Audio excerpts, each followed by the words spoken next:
So you remember that party we went to that one time? Yeah. Well, which one? There were so many. I think the one I met my wife at, actually. Ooh, speaking of which. Yeah, that one I met my wife at. Yeah, you don't want to get in trouble with the wife. There we There's go. that. There you go. Oh, that was a crazy night. It was like she was walking me around town, so like I disappeared, but she murdered me in the night or something. So, as you can tell, as we said before, we're talking about a lot of stuff involving Halloween because it's October. And in case you hadn't figured it out, today we're going to be talking about parties and the good things of how little tips to really throw a decent party. Because inevitably, well, during the Halloween season, it's likely you're going to go to a Halloween party, or a friend's going to ask you about how to help with the party, or they're going to ask you to help with the party. So we've done this before. So yeah, we've got some hints and tips that we think you'll enjoy. I'm Ollamh. I'm Outlander. Welcome to the Nerdening. So don't tell me how to act or how it should be. All we wanted is to be free. We don't want to be like you.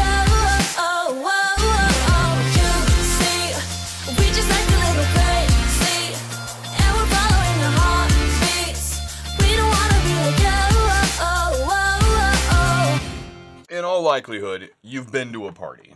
You've been to a party you really enjoyed, and you've been to a party where you really just weren't having fun. Yeah, and a lot of things can really influence whether you have fun at a party, whether you enjoy a party, and stuff like that. You know, one of the things that I first hated about parties was when it was just, okay, everybody show up, here's the bonfire, there's the beer. Yeah, that's a very basic party. That's more of a gathering, I suppose you would call it, than an actual real party. Still a party, you know, but it's if you're into that, I mean, and nothing against those kinds of gatherings, but I mean, I wouldn't call them proper parties, you know. Yeah. It's because that's almost something that can really happen at the spur of the moment. It just happens. Yeah, and the core thing that you always have at a party is people. So that's what they're there for, is people. I mean, people can get beer anywhere, and a lot of folks can make a bonfire. So yeah. But when you're throwing an event, that's where, if you're trying to throw an event, that's where it really, really gets serious. And you got to get organized. Yeah, planning is really kind of key. And you don't have to make huge, dynamic, epic plans for a party in order to have a party. I mean, you can have, it can be very general, very minimal, but you want to make sure to have have stuff for people to do. Well, yeah, because, like I say, if all there is beer and bonfire, well, and maybe that's all you want to do at a party. But what about everybody else? I mean, you've probably seen how often people get just kind of bored, and it makes it easy for them to leave. Now, obviously, a party is about, meeting people and hanging out with people and stuff like that, but we can do that on Tuesday, too. Yeah. One of the first things I think you really want to think about is there any kind of a theme to the party? Is there a general accepted idea, a generally accepted theme? Particularly with Halloween, of course, you're going to have costumes. You're going to have, you want kind of the ambiance of Halloween, the spookiness and stuff like that. Mm-hmm.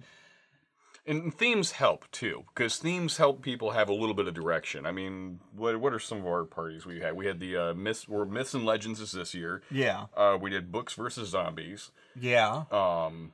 There's all kinds of superheroes. Oh God, superheroes and villains. Yeah, make it and it helps to keep it kind of ambiguous. Like, and instead of saying or Victorian era something, just let people come up with their own thing. And in that vein, and even then, people are just going to show up with their costume. Having a theme to your party is good, but you also have to really make sure that people understand they don't have. It's not a requirement, it's a suggestion. It's something to help people with their idea of what they want to do. Well, and if you're going to try to be militant about it, you're setting yourself up for failure, because somebody's going to show up in a costume that doesn't fit the theme, and you're going to not let them in? Yeah. You're a dick at that point. Yeah, very much so.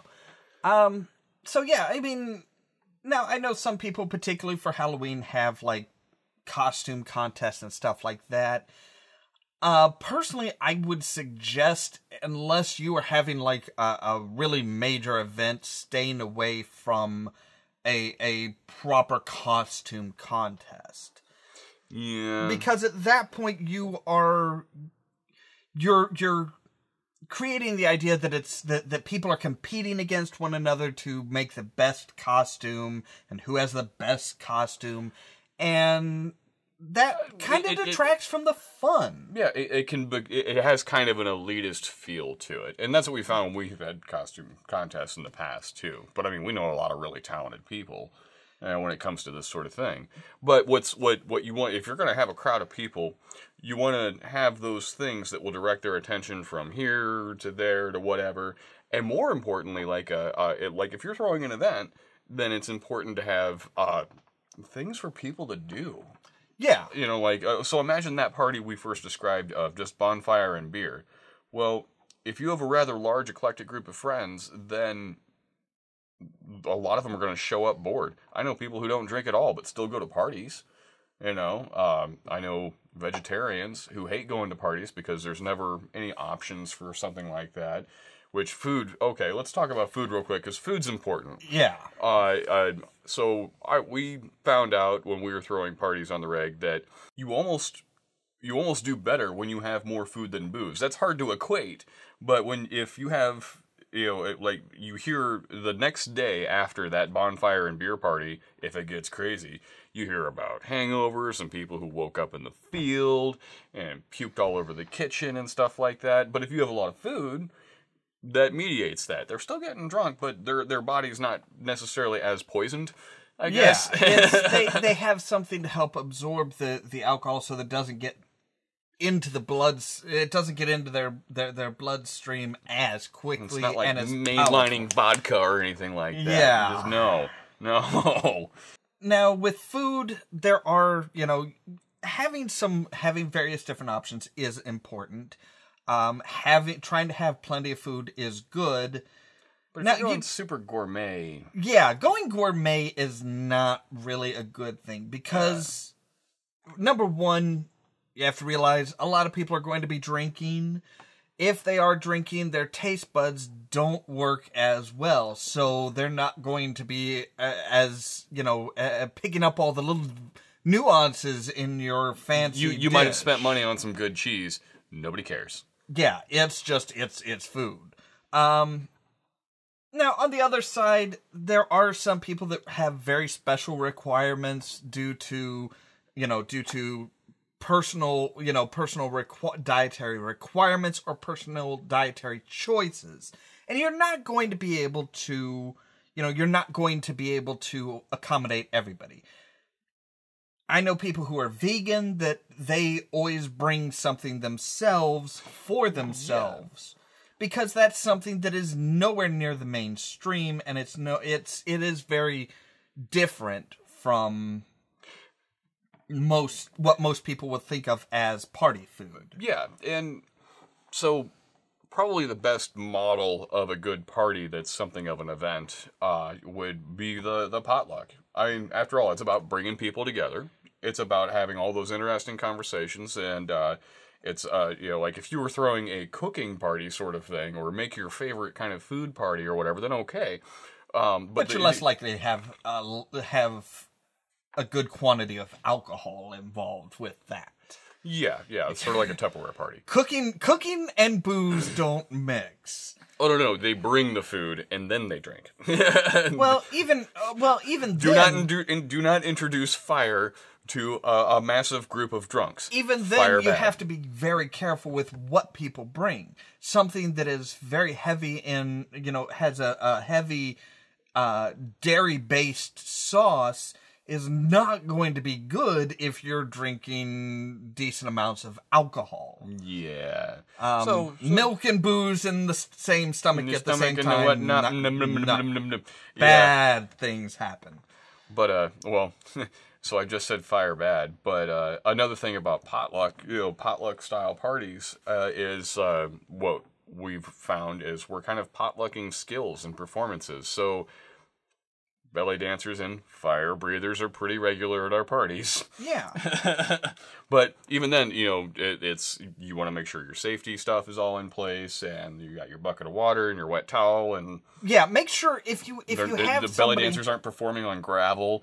Yeah, if you have something like fire breathers or fire performers, make sure that make sure that they are being as professional as they are if they go to a show. Not some jackhole you went to high school with who just figured out how to do it last week. Yeah. You know, like, I People appreciate who your passion, but not on my house. People who understand the need for the safety, that you do not drink before performing. You know, if you have, I know some of our friends that are fire performers, they may have a single drink, and that's all they are allowed. If they have more than one drink, they are not allowed to perform. Period. Yeah, after the performance is done, then it's on. But also, make sure that they understand that it is different from a big performance. That got the cops called last year. A lot of performers have essentially crowd wranglers, people who try and get the crowd really energetic and really carny pumped. barkers and stuff like that. And if you're having a party at your house, just in your neighborhood, you don't want 10 or 20 people yelling as loud as they can. That is what happens at a bar. That's what happens at a professional, actual an actual show. When you're on my lawn shouting into a street. Yeah, when people 2 blocks away from you can hear your shouting in the crowds, that's gonna get the cops called. We did have a party where people could hear about a third of a mile away. But we also had bands at that party, so... Yeah, we had, bands and also monitors pointing back to a neighborhood with nothing to block that sound. Yeah, the trees there weren't enough. Well, there weren't really any trees going back to that area. It was yeah. just like cornfields, and corn doesn't absorb sound very well. Well, and they'd already taken the fields down, so just Yeah. sound. That's another thing, is with music. Having yeah. music is great. Having a place for people to dance is great. But you want to make sure that you're not trying to have provide music for the entire party based out of 2 or 3 speakers. Yeah, like that one time we had the DJ set up in the field, and he had his monitors on the tripods and everything, but he had it so loud that people were 15, 20, 30 feet away, and then they were dancing there, all the way out here. You know, like, I get it, you don't want people to approach you while you're working and stuff, but I couldn't, how is he able to hear the music he's mixing while it's so loud? I know it was so loud just walking up to him to say, hey, turn it down. Yeah. Now, that's one of those things you may, as far as music, if you want music to be, all over the party, it may be something worth looking into. Basically, smaller speakers, possibly like Wi-Fi or Bluetooth speakers, something that you can set up around a large area so that the music doesn't have to be really, really loud. You can have the music so everybody can hear the music. You've got more sources of music, so they don't have to be as loud to have that background music. And it takes finding the right thing and having it. I mean, and we've got a lot of stuff that just goes into party boxes until the next party and everything. We're fortunate with our setup and our current home and our last home. I still need to set up the outside speakers, but yeah, I've got a source that the DJs can just plug into, and then we have a dance floor in the garage. But I used to have outdoor speakers that I'd made myself and just mounted to the side of the garage and then wired into the receiver. And that was nice because then we could turn them down or whatever if it got to be too loud. And that's one of the big things with music is, yes, music is great, dancing is great, but a lot of people go to parties to talk to other people and hang out with other people. So you want to make sure that people can still talk to one another without having to shout themselves hoarse. Yeah. That's kind of one of those things that sucks, is that when you get to a party and you definitely want to talk to this person, or you run into somebody you haven't seen in a long time, and you're like, oh crap, man, you're here, let's talk. But you can't hear each other, and like, so you try to retreat to the quiet space if there is one. You know, I've been to parties where nobody was allowed in the house, kind of thing. Even though everybody there was friends and friendly, it's like, here's the bathroom and that's it. Nobody hangs out in the house. Then eventually, if the music is too loud, everybody's trying to retreat to the quiet space just so they can rest their heads. You know, but then they get to the quiet space and everybody's there and talking and it's loud. The cacophony of voices. Yeah. So we need to take a break real quick, but we'll be back in just a little bit with some more suggestions for how to throw a decent party. I want you to think about the worst party you've ever been to.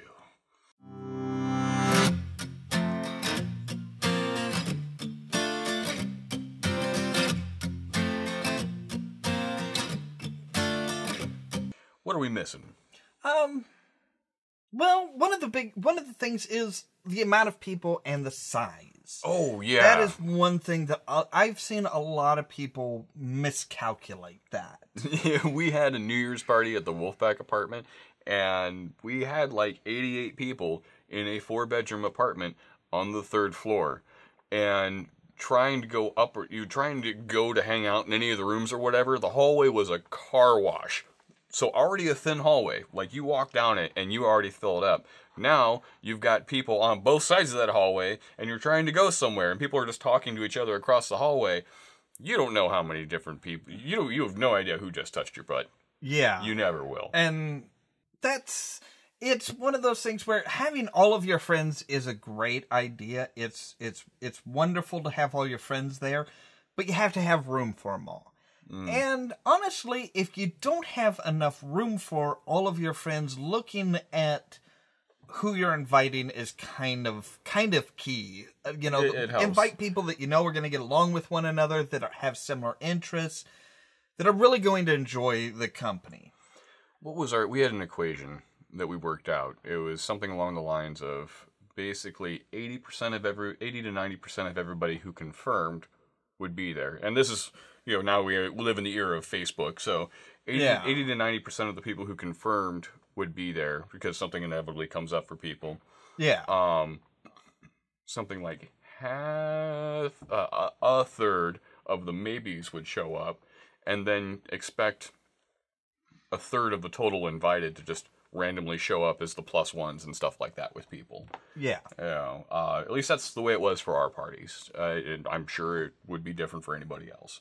You know, in different crowds. It really, stuff like that. it really it's kind of hit and miss with some groups and with some parties. Well, and particularly this time of year, you know, they could totally show up for 10 minutes and then because they've got 5 other parties to go to that night.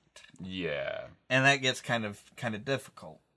Now, one of the things that I wanted to bring up as far as doing the parties and stuff like this, as far as the food, the performances, the any audio equipment that you need or anything like that, don't be afraid to get your friends to help out. Oh God, you can't throw an event without friends helping out. But my thing is not so much they're part of the party, they're part of throwing the party, but you know, you brought up the potluck as far as the food. You can potluck the booze, you can potluck games to play, you can potluck equipment that's needed for, you know, speakers or, you know, or audio equipment for playing music, stuff like that. People have contributed stuff and not been able to go to the party. But... Photo booths, video booths, performances, stuff like that. This is all stuff that you can,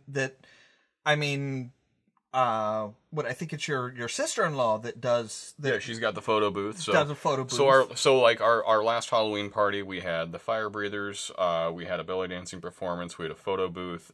We had already built an actual kind of proper bar at that house, and we've moved from that house since then.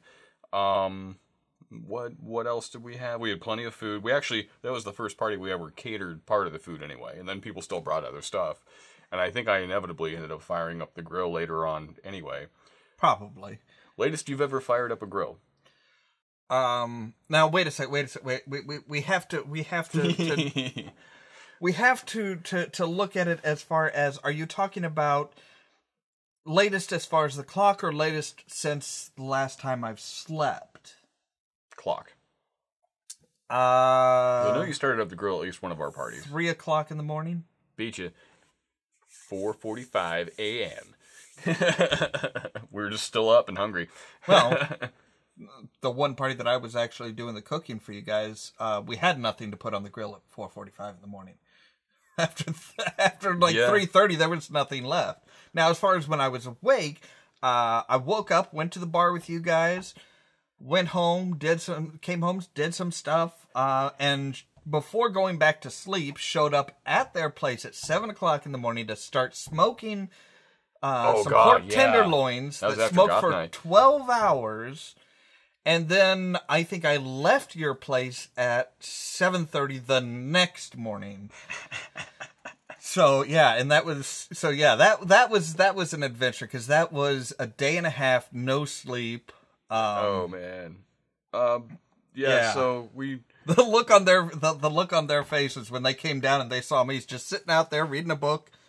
Like, wait, you're here? What? What time is it? It's 11:30. What was it, like 60 pounds of pork loin? I don't remember how much. It was a good juicy amount. That was the same party. Somebody busted like 200 pounds of fried chicken out of their deep freezer and showed up with it. Yeah. You know, oh my goodness. Random. We had so much. There was so much food at that party, and it was all gone. People were leaving with bags of fried chicken. Oh my god! There was one. I remember this was one that, you know, as far as being a guest at a party, you have to understand certain things.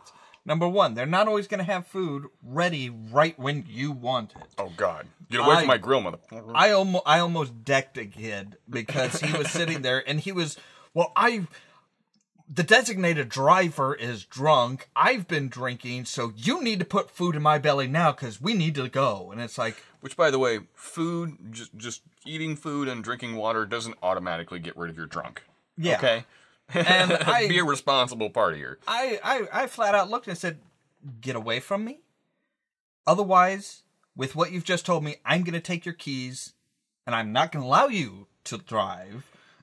That's another thing, too. It's like, don't be afraid to monitor people who are like, oh, I'm fine. No, yeah. We don't need any drunk drivers out there. So, I mean, so that's where we talk about crash space. So, crash space can be hard. That same party, well, not that New Year's party, but another party like it, we had a house full of people, and they were literally crashed everywhere on the floor. So, all through the living room, in the landing, down the hallway, on the floor of everybody's bedroom. It was just a big party, and nobody had any place to crash. And that was also the day that the landlord was bringing by 4 sorority girls to check out the apartment. Oh, wow. That could have gone either really well or really badly. So, yeah, there's a lot of things that you can do. There's a lot of little things that you can do for parties. Like, the books, the book one that you guys threw. I know you guys had like they made like a header for the bar saying that it was the Library of the Damned, and then had made like the spines of books to set up around the bar and stuff like that. And you don't have to do big major decorations of any sort. Just little things that add a little bit of something to it. Well, and if you're an artsy type and you're planning a party well in advance, you got enough notice, you got enough time, and you can make a lot of your own decorations. But yeah, that's one of those things too, is planning. I mean, if you're gonna if you need materials or whatever, you know you're throwing a party. So when you say you want to throw a party, don't do it on the fly. Plan well in advance, and people are gonna have more fun. Yeah. So try to have, a quiet space is a good thing to have at a party. People tend not to get onto the video games at our party, which I don't mind. I wouldn't mind if they did, but because especially now in this new home, we have so many more rooms for people to be in. So that could be the video game room. The dining room's the board game room, and people are still partying and having fun. They're associating in that. And then we have the yard and the shop where the DJs will be. And the bar will be in the shop this year. I need to build a new bar. Yeah, well. We have to build a patio first. Yeah. So there's some general ideas and general suggestions as far as doing a party and doing a good party. By all means, leave a comment down below and let us know some of your tips, some of the things that you make sure to have or to do at parties. And I really want to know that, because I mean, the only reason we came to our parties evolve this way was because we kept saying, what sucked about that last party? You know, what don't we want to do? What do we need? What was bad about that last party? What was good about that party? What should we carry over, and what should we look at changing or adopting or adapting? You know, and I'll give a shout out for the best crappy party story. Not oh, you went to a party and something, you know, crappy happened, but the crappiest party you went to. Yeah, what I want to hear about that. What are some of the parties that you went to that just did not do well? And what was it that was so bad? Like, I've heard about parties where people were like, no cursing. I'm like, why did you put booze in my hand? Yeah, that's never going to happen. Or parties with no booze. That's hard to imagine. Like, it was legit like a party that would be with booze normally, but no booze. Yeah. But yeah, let us know some of the good. Let us know some of the bad. And next week, I think we're going to be talking about our favorite and least favorite Halloween movies. Okay. Not necessarily this. Doesn't have to be the scary ones, but just movies based around this time of year. We got some of that coming. So, stay tuned for more from Ollamh Productions and The American Machine. We'll see you next time. If you wanna see some crazy and also lazy, then you should meet me and my friends. Even really? Though we got no money, for sure it's so funny. Yeah, really? With them, we're just like we're going with the peeing fountain here. We are going with the peeing fountain. Did my Batman from the live action Tick series, and I had to figure out how to make one. I was making it out of fabric that matched the cloak and everything else that I had.